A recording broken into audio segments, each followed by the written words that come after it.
తిరుపతి తొక్కిసలాట మరణాలకు 25 లక్షలు, తురకపాలెంకు 5 లక్షల. ఇది వివక్షే. తురకపాలెం మృతులకు 25 లక్షలు చెల్లించాలి. విదసం డిమాండ్. గత 5 నెలల కాలంలో గుంటూరు తురకపాలెంలో కల్తీ తాగునీటితో జరిగిన మిస్టరీ వ్యాధి మృతుల కుటుంబాలకు నష్టపరిహారం చెల్లింపులో ప్రభుత్వత వివక్షత చూపింది. తిరుపతి తొక్కిసలాట మరణాలకు 25 లక్షలు, తురకపాలెంకు 5 లక్షల. ఇది వివక్షే. తురకపాలెం మృతులకు 25 లక్షలు చెల్లించాలి. విదసం డిమాండ్. గత 5 నెలల కాలంలో గుంటూరు తురకపాలెంలో కల్తీ తాగునీటితో జరిగిన మిస్టరీ వ్యాధి మృతుల కుటుంబాలకు నష్టపరిహారం చెల్లింపులో ప్రభుత్వం వివక్ష చూపిందని, తిరుపతి తొక్కిసలాట మృతులకు 25 లక్షలు చెల్లించి తురకపాలెం మృతులకు కేవలం 5 లక్షలే చెల్లించడం ధర్మం కాదు. తక్షణమే నష్టపరిహారం 25 లక్షలకు పెంచాల్సిందేనని విదసం విస్తృత దళిత సంఘాల ఐక్య వేదిక రాష్ట్ర convener doctor Busi Venkatarao demand చేశారు.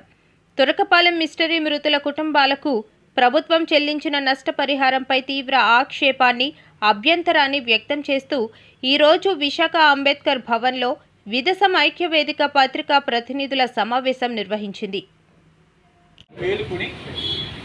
ఆ ప్రాంతంలో హెల్త్ క్యాంపులు పెట్టింది, భోజనాలు పంచింది. ఊరు చుట్టూ రాజకీయ నాయకులు, ఎమ్మెల్యేలు, మంత్రులు అందరూ తిరిగేశారు. అనేటువంటి స్పృహ ప్రభుత్వానికి, ప్రభుత్వ అధికారులకి రాలా. ఈ నేపథ్యంలో విదసం ఐక్యవేదిక విశాఖపట్నం నుండి ప్రతినిధులు గత నెల 14వ తేదీన తురకపాలెం వెళ్ళి వారి ఇళ్లకు పోయి ఆ మరణించిన కుటుంబాలని ఓదార్చి వారి కష్టాలు తెలుసుకొని వారందరినీ తీసుకొని మరుసటి రోజు 15వ తేదీ సోమవారం గుంటూరు జిల్లా కలెక్టర్ని కలిసి, కలెక్టర్ గారు, మీరు భోజనాలు పెట్టడం, మందు బిళ్ళలు పంచడం కాదు, చనిపోయిన కుటుంబాలని ఆదుకోవాల్సిన బాధ్యత ప్రభుత్వం మీద ఉంది. కాబట్టి వీరికి 25 లక్షల రూపాయలు నష్టపరిహారం చెల్లించండి అని మేము అడగడమే కాదు, ఆ బాధితుల చేత కూడా ఉత్తరాలు ఇప్పించడం జరిగింది.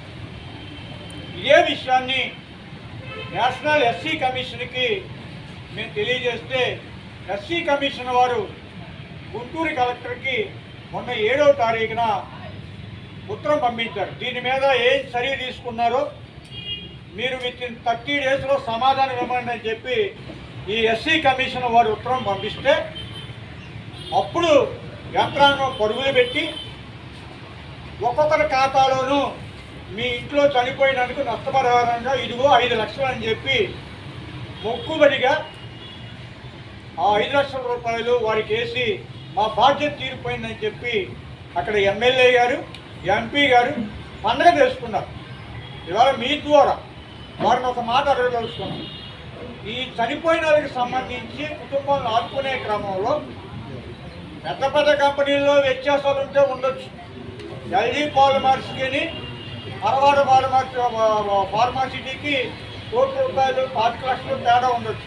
కానీ అధికారుల నిర్లక్ష్యం, ప్రకృతి వైపరీత్యాలు, ఇలాంటి విపత్కర పరిస్థితుల్లో చనిపోయిన వారిని అందరినీ ఒకే దృష్టితో చూడాల్సిన ప్రభుత్వం వీరికి నష్టపరిహారం చెల్లించడంలో వివక్ష పాటించింది అని చెప్పి మేము మీ ద్వారా ప్రకటిస్తూ ఉన్నాం.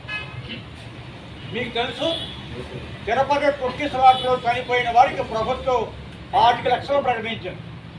అన్నమయ్య జిల్లాలో ఏనుగు తొండం వల్ల ఏనుగు తొక్కిసలాటలో చనిపోయినటువంటి వారికి 10 లక్షల రూపాయలు ప్రకటించి, గాయపడిన వారికే 5 లక్షలు ప్రకటించింది పవన్ కళ్యాణ్ గారు. మరి ఇక్కడ మనుషులు మూకముడిగా చనిపోతే 5 లక్షలు ప్రకటిస్తారా? అది కూడా ఏదో గొప్ప అని మీరు అక్కడ పోజులు కొట్టి మీటింగులు పెట్టి చెక్కులతో ఫోటోలు తీసుకుంటారా? ఇది తప్పు. ఇదెక్కడ ధర్మం? చంద్రబాబు నాయుడు గారు, మీరు వెంటనే తిరుపతిలో ఎలాగైతే ఇచ్చారో ఇక్కడ కూడా 25 లక్షల రూపాయలు, 5 లక్షలని 25 లక్షలకి నష్టపరిహారం పెంచాలని చెప్పి డిమాండ్ చేస్తూ, అసలు ఈ ఘటన 3 చనిపోయిన వెంటనే అధికారులు స్పందించి దాని మీద శోధించి తక్షణ ఉపశమన చర్యలు తీసుకోవాల్సినటువంటి అధికార యంత్రాంగం, నిర్లక్ష్యం కారణంగానే 40 మంది చనిపోయారు. అక్కడ వాటర్ సప్లై వారు, మెడికల్ డిపార్ట్మెంట్ వారు, రెవెన్యూ యంత్రాంగం వీరంతా నిద్రపోయారు. అందువల్ల 30 చావులు పెరిగాయి, 40 చావులు పెరిగాయి. అందుకని ఈ నిర్లక్ష్యానికి ఖచ్చితంగా వారు మూల్యం చెల్లించుకోవాలి. ఈ నిర్ణయం మీద సిట్టింగ్ హైకోర్టు న్యాయమూర్తిచే విచారణ జరిపించి ఎవరైతే నిర్లక్ష్యం వహించారో వారికి చట్టపరమైనటువంటి చర్యలు తీసుకోవాలని మీ ద్వారా డిమాండ్ చేస్తూ ఉన్నాం. ఇక 4వది, అక్కడ చెక్కులు పంపిణీ సందర్భంగా ఆ నియోజకవర్గ ఎమ్మెల్యే మావాడి మన విశాఖపట్నంలో కమిషనర్ హోదాలో పనిచేసినటువంటి IAS అధికారి ఆయన మాట్లాడుతూ, ఇదిగో మీకు డబ్బులు చంద్రబాబు నాయుడు గారు నేరుగా మీ బ్యాంకులో వేశారు, ఏ దళిత సంఘాలు మీకోసం మాట్లాడలేదు, ఎవరైనా మీ దగ్గరికి వచ్చి డబ్బులు అడుగుతారు, ఎవరికి మీరు రూపాయి ఇవ్వద్దు, ఆ బ్రోకర్లు మీరు నమ్మొద్దు అని చెప్పి తులకనగా మాట్లాడారు. ఇవాళ మీ ద్వారా మేము ఆయనకు ఒక మాట చెప్పదలుచుకున్నాం. అయ్యా, ఇవాళ సుప్రీంకోర్టు ప్రధాన న్యాయమూర్తి గవాయినే అవమానించేటువంటి ఈ సమాజంలో ఒక దళిత ఎమ్మెల్యే అయ్యుండి మీరు మన దళిత సంఘాలని తులకనగా మాట్లాడుతూ సరికాదు. ఎమ్మెల్యే గారి వెంటనే ఎస్సీ సమాజానికి క్షమాపణ చెప్పాలని చెప్పి మీ ద్వారా డిమాండ్ చేస్తూ ఉన్నాం.